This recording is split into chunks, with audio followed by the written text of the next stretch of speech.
Hey guys, Garage 79R. You can see behind me I got Earl. You can kind of see I got the aero back on the car.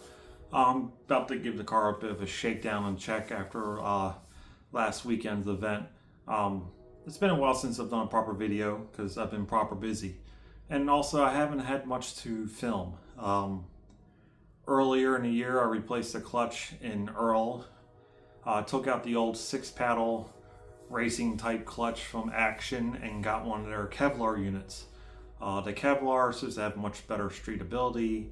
It's very smooth and it doesn't like destroy the surfaces if it slips or whatever. And so I decided to go for it. And I kind of ignored initially the fact that it needed a 1,000-mile break-in because I thought it would be like a normal clutch, and usually you can get a normal clutch pretty well sorted within 200-300 miles. Unless you're making big power, then maybe not. But in my instance, usually a typical clutch, it's pretty good after 200-300 miles. However, that was not the case. When they say 1,000 miles minimum on a Kevlar clutch, they absolutely mean it. It took a while before this clutch will hold any sort of tickle of power. You're supposed to stay under 4,500 RPM and no boost for 1,000 miles. Do you know how hard that is to do in this car?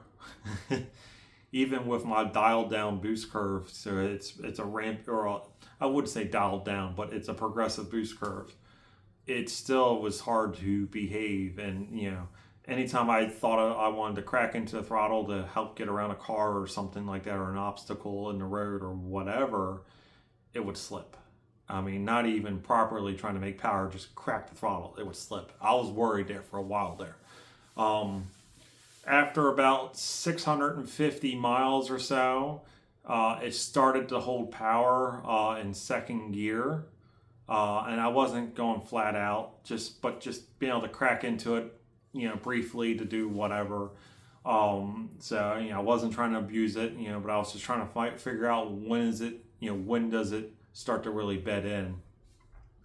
But third gear would slip pretty much immediately with any sort of kind of torque.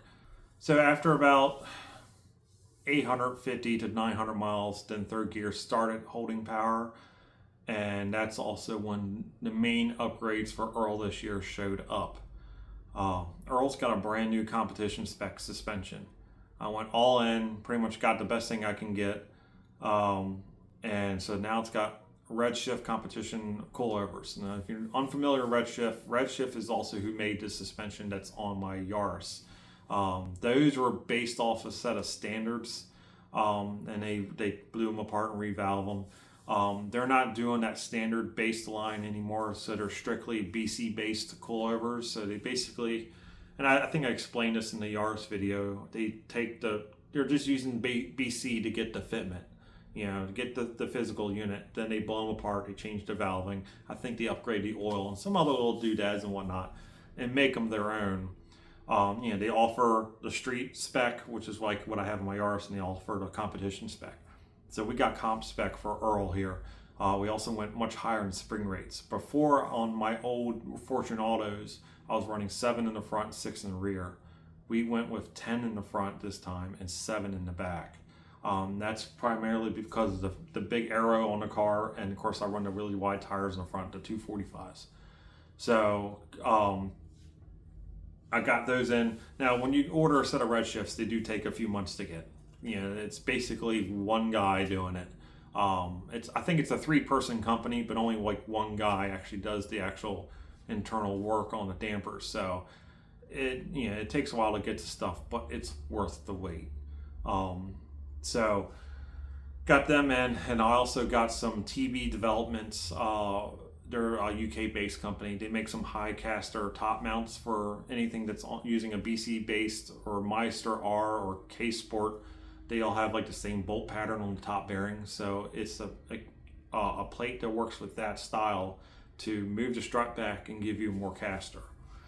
Those were still they were actually the initial group buy I was part of. I bought 3 sets, one for this car, one for my buddy John and his Sarah. He's got BCs on that, And then also my other buddy slash customer, Kevin, with his Starlet, he's got BCs on that as well. And I knew John and I know Kevin that, like, if I find anything that's going to help make these cars drive nicer and be faster and all the above with no negatives, I know they'd be down for it, and they were. So we ordered 3 sets, and they took a while because he had to make get them all made and whatnot. And so they fit perfectly. I did have to do a slight bit of just honing out of the main bore that will be corrected on later sets. Apparently there's some anomaly with the BC ones. There's ever so slightly different size on the top bearing, but he's supposed to be changing the file, and so any sets from here on out should be corrected for that.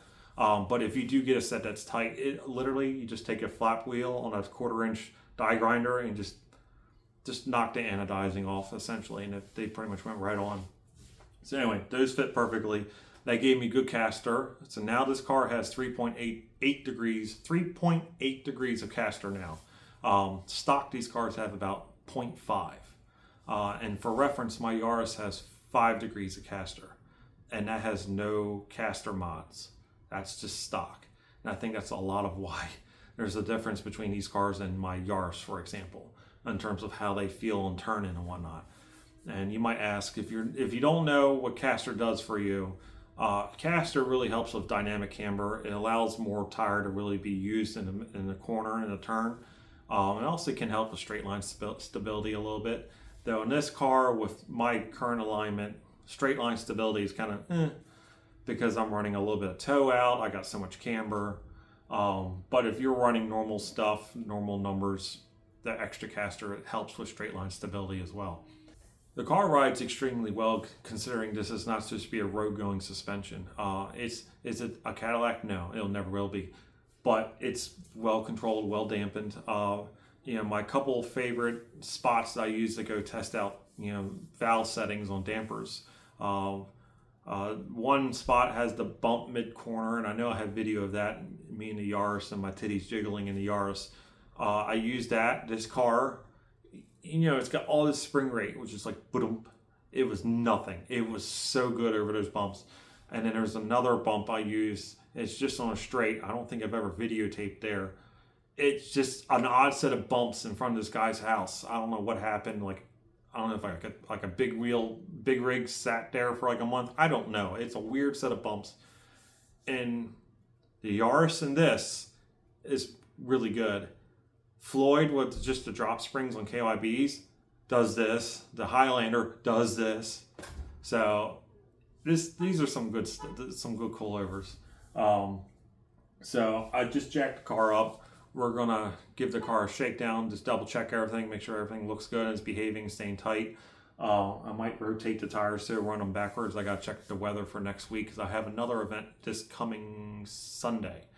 So if it's going to be dry, I can actually run, these Falcons can be ran backwards to try to offset some of the wear. But obviously they do not recommend running them backwards when there's rain, because then the grooves don't work right. So I just want to do a quick video just kind of talking about what's going on with Earl.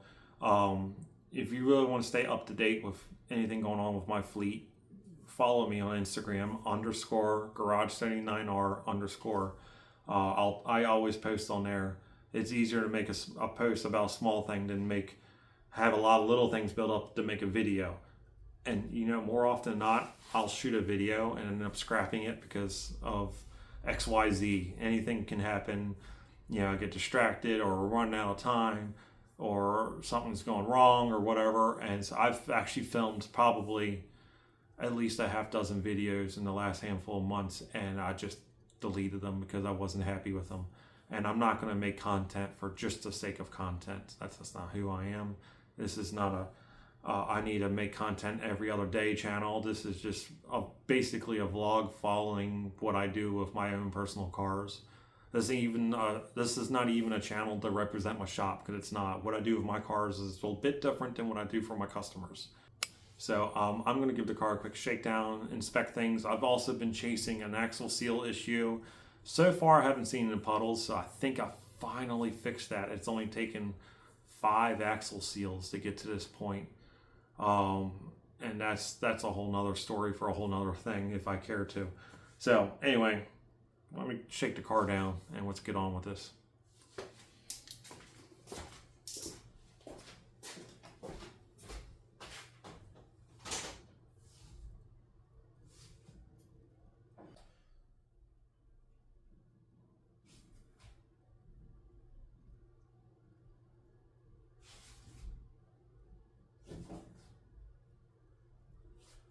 All right, I got a little wiggle there, so I might have to put a turn on the wheel bearing.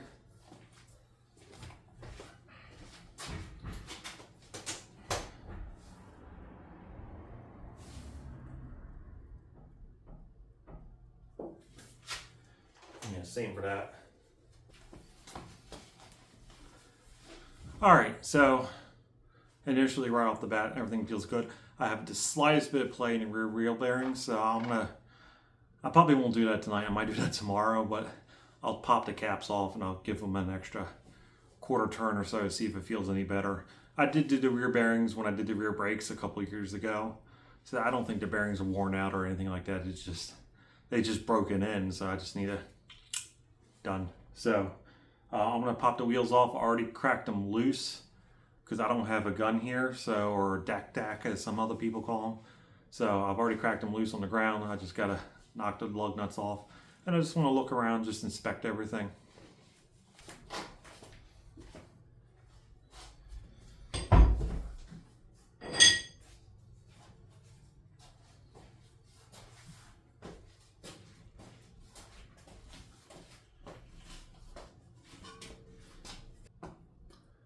If you're not familiar with the fitment I currently use on Earl for full lick mode or race mode, I use Falcon and Zenith RT660s, which are some of the better autocross tires out there. There is some that perform a little bit better, but at a considerably higher cost, and some of them don't even offer smaller 15-inch fitments. So everything, the race wheels are all 15-inch. So the fronts are a 245/40 on a 9-inch wheel with a 35 offset. However, I do run extended studs to allow me to use a 10 mil spacer to keep the inside of the tire off the strut. And I have an 1/8 inch gap. So that's the fronts. And these are KE Motorsport Pro wheels from Phil's Tire Service. I like them a lot. They're pretty light. Are they the lightest wheel in the world? No. But they have a good balance of weight, cost, and strength. These are flow formed. And they also have like knurled edges to help keep the tire locked down. So I really like these wheels. I like the way they look. They have kind of that touring car look. And this is what I've been using on the car for the last couple of seasons, this style wheel. I really like them. I've actually considered getting the darker set, the anthracite color set for Floyd, but you know, I gotta have them 3 spokes. I gotta have them things slapping fools. So, but yeah. That's what I use. This is the fronts. You can see the edge is feathering, but so is the inside from just the normal camber wear. So far they're wearing pretty evenly. You can see a little bit of rubber starting to roll there, but yeah, I love this tires. I love these tires, and they work really well for me. The rears, same wheel. But I use a 15/8 on the back with a 205/50 tire. So it's actually a very, very mild stretch to it. Actually, I don't even remember my offset. 25, right? Yeah. So the rear is a 15/8 on a 25 offset. And these are a little cheeky. They poke out. If this was an IRS car in the back, the tires would probably dip right in and not hit. But I do have to roll the fenders for this. A straight up bump, they probably still hit, but I haven't experienced it yet with this high spring rate. But yeah, this fitment works really well for me. It's pretty much the most aggressive fitment I think you can get away with without like cutting and hacking and doing crazy stuff. The fronts are actually almost inside the fenders. The rears are they're cheeky. They're kind of out there. But with this spring rate and with the ride height I use, this works out well for me. This is also a really good opportunity just to make sure you didn't pick up any nails or stuff, anything kind of punctures. So far everything looks really, really well. And wearing is as evenly and wearing as even as possible. So I'm gonna go ahead and start looking. We're gonna inspect to see if I still have an axle leak or not. So I'll take you with me. I gotta figure out what I did with my light. There it is. A little tight in here. How's my axle looking? It is dry. Yay! All right. So finally, after like 5 or 6 axle seals, it's dry. That's been a headache. I don't know if I mentioned it at all before in any of my other videos. This trans has been around the block. This trans was built. My buddy Austin had a turbo single cam 4th gen Tercel. At least 15 years ago. I've lost track. Had this trans built. He bought it's a Corolla base trans, the 372 C50 or C52. I forget the exact code, but it's not a 150 or whatever. It's a C5X Corolla base because it's a 372 final drive. He had bought the trans used off of eBay, 100 years ago. Had it built with this TRD LSD. It's a helical unit. And, to do this swap, you got to take the Corolla trans and made it to a Tercel bell. I haven't done it, so don't ask me how to do it, because then you got to set side lash and clearances, and I just haven't done it. One day I would like to learn, but that's essentially what you have to do. I think you might have to change a bearing. I don't know, but I don't think it's just unbolt this and put it on. There's more to it than that, but essentially that's what it is. So this trans has been beat ever since that conception. It was in his turbo car that he used for drag racing. It was pretty good. That single cam turbo had put down 130 at the wheels and 144 torque. And that was actually that was the first turbo system I ever built from scratch. I had helped make pipes and partial turbo systems, but this was literally made out of scraps and whatever at the old shop I used to work at. Just trying things out, figuring it out. We used an old Volvo 15G turbo, and we used a SAFC and a whole bunch of fish tank check valves and starlet injectors. It actually ran pretty decent and actually had decent drivability. You still had to be careful. You still had to be careful with part throttle boost, I believe. But cruising around or max power, it ran great, and it actually made respectable power given what we were working with. Could I make more power now with a more efficient setup? Absolutely. I mean, I think I used a 2.5-inch pipe from the stock manifold, and we did a sink trap. We called it a sink trap, and went under the oil filter and came up in the turbo set behind the right headlight. So right there, that was a lot of response just lost there because that was way too big. We couldn't get flanges made because the single cam has these weird like Siamese ports, so we just did sink trap, and it ultimately worked. Yes, there could have been more power under the curve, but also our tuning methods wouldn't allow that anyway. So it just kind of worked for what we had going on. So that trans got beat with drag slicks on that setup for a while. Then I had it in my old white car that I use road racing, and I beat the snot out of that car. Now it's in this car, and all I do is change the fluid every year. That's all I do. I haven't had it apart since. It hasn't given me any issues. Its behavior has been the same since the day it's been in his car. 3rd gear occasionally will crunch, and 5th gear wiggles with load on the highway. It's done that since day one, and it doesn't skip a beat. I want to say it's a C52, but it's a 372 Corolla trans out of a 1.6 AE101. So that's all you really need to know. But for a while, the left axle was stuck in there.